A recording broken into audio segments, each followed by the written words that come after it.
Hi, folks. Welcome back to another Beaven 42 episode. Got Beav with me as always. How are you, mate? Good, buddy. Good to see you. Looking forward to this weekend's footy. Short round. Hate short rounds, but anyway, things we do to accommodate Origin.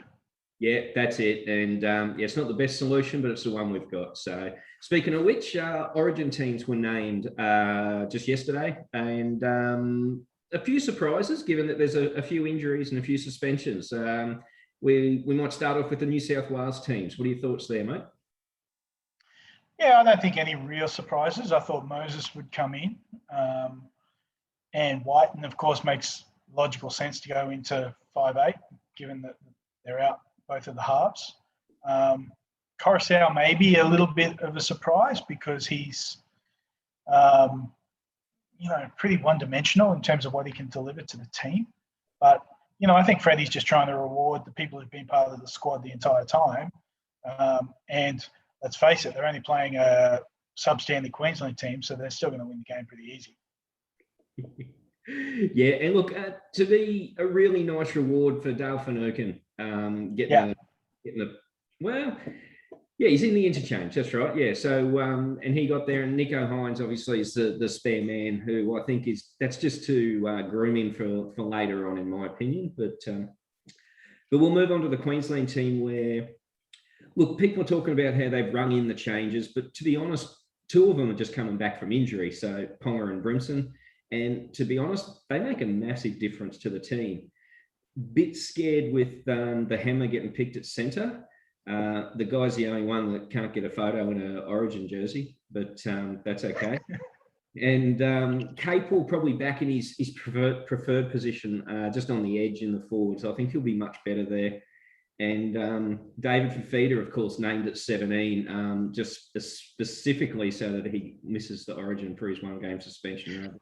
Who comes in for him? I would say it's going to be Francis Molo. Oh, okay. Yeah. So he's named at 18. And then they've got Kurt Mann and Thomas Flegler. Holy boy, they are really starting to scrape the bottom of the barrel to field the team.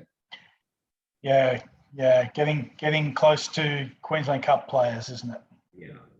So, but look, really, really happy to see Ponga and Brimson back in. They'll show a little bit of fear and a bit of speed in the back to put a bit of fear into New South Wales, I mean. And I think it'll be competitive, and I'm just going to go out there and say Queensland will win by 4. Okay, nice. I mean, do we know where the game's being played yet? I don't believe so. There's a lot of talk being in Newcastle. Another shutdown in New South Wales, in Sydney. So, So, I mean, a lot of talk in Newcastle. So, I don't see New South Wales wanting to lose a game in this series, right? I see them being motivated. Yeah. And I can't see that Queensland will come close to them. Even with those changes, I've still got it being closer, but New South Wales winning by 10. Okay, fair enough. So we'll move on to a little bit of other news of the week, where the COVID breaches really wreaked havoc. Last week, the Dogs had 5 people out for breaching. And then this week, after the Dragons win, oh boy, your team just went cocoa bananas. Yeah, 12 of them at Paulie Vaughan's house for a couple of quiet beers. That obviously was a little bit too rowdy for the neighbours. And cops are called. The grunters come in, and all of a sudden there's this massive issue. I understand the rules there in Australia, given the shutdown, because you have 20 cases a day. But the rules are the rules, and they broke the rules. So Vaughan gets 8 weeks, and the rest of the other 12 get other 12 or 11, can't remember. The other 12, I think it was, get 1 week each, but huge money fines too, right? So the NRL has come down hard on them. And Paulie Vaughan's lost his contract with the Dragons today as a result of his continued indiscretions, right? So he broke the bubble last year and signed into a cafe using a false name, right? And then he was caught, showing his member on Tinder with some sexting scandal. So, look, yeah, bad egg, that man. So, probably got what he deserved, but not good for the Dragons, and they're going to struggle in the next month of football that they Yeah, play. look, I hate to hear it, but on the other hand, I'm also glad the Titans play him during that 4-week period. So, yeah, look out for that one. The other thing that's probably going around the traps at the moment is just how the new rules have really made a lot of games massive blowouts. So even just last week, Knights 38, Cowboys 0, Eagles 66, Bulldogs 0, Storm 46, Roosters 0. I mean, to me, that's not a job. Well, okay, you've just answered the question I was going to ask you, right? Because, for me, yeah, I love a close game of football, right? Even, the Broncos Sharks game may not have been the most entertaining game of football, but, it's a tight game of football. And when games are tight and players are competitive, right? So that's what you want to see. You want to see people step up in moments. And 66, 48s, right? They're just crazy scorelines, right? We've never seen it until this year, right? So clearly it's got to be to do with the six agains and stuff like that. But, teams are going to have to adapt, right? Because otherwise, the competition won't continue like this, right? So otherwise, bring back the North Sydney Bears instead of the Canterbury Dogs. Right? So, yeah, and that's it. To me, it's turning into an under-20s comp where defence is just not rewarded. And I think if you watch any game, to me, one thing that could help the defence is stop letting the player who's tackled get up, spin around, and take 2 steps and play the ball, and then get the markers offside immediately. I think that's a massive step to helping the defence, but there's bigger issues at play. So anyway, mate. There is a massive talent gap between the top teams and the bottom teams. Yeah, but there always has been. So I don't know if there's always been these massive blowouts. Like the Gold Coast is notorious for fielding under-strength teams. And yeah, we've been on some floggings, but not every week. So I don't know. Anyway, so I would hope they look at this over the off-season and try and change something for next year to reward a bit of defence. Yeah, agree. So we go into the round 17 preview. It's obviously the bye round. And we start off with the Eagles v the Raiders. Yeah, so the Eagles $1.25 against the Raiders $4. I'm going to say the Eagles, they're missing Tommy T, Cherry Evans. I'm surprised that the Sea Eagles are still $1.25, right? Without those couple of very important ins for them. I can see the Raiders, who've been absolutely pathetic in the last few weeks. They miss a couple too, right? They'll be missing Papali and Whiten, right?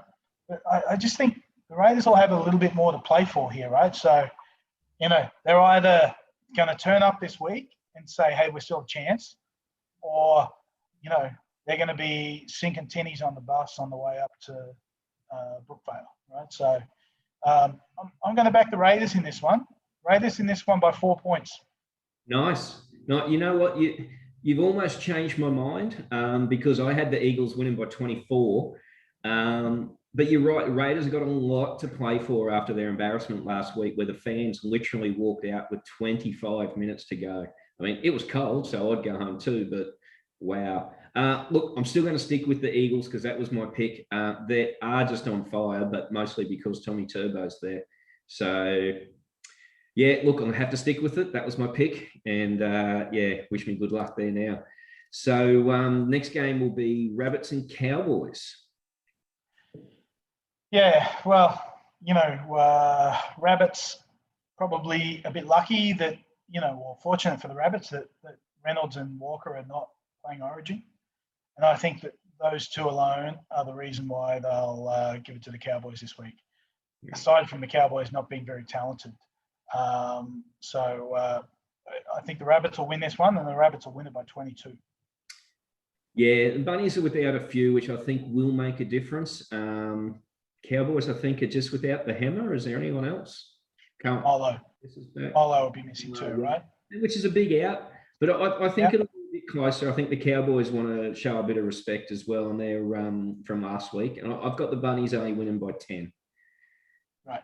So now, the next game, a match where both teams scored 0 last week. Bulldogs and Roosters. Well, I can see this one being 0-0 until the 87th minute.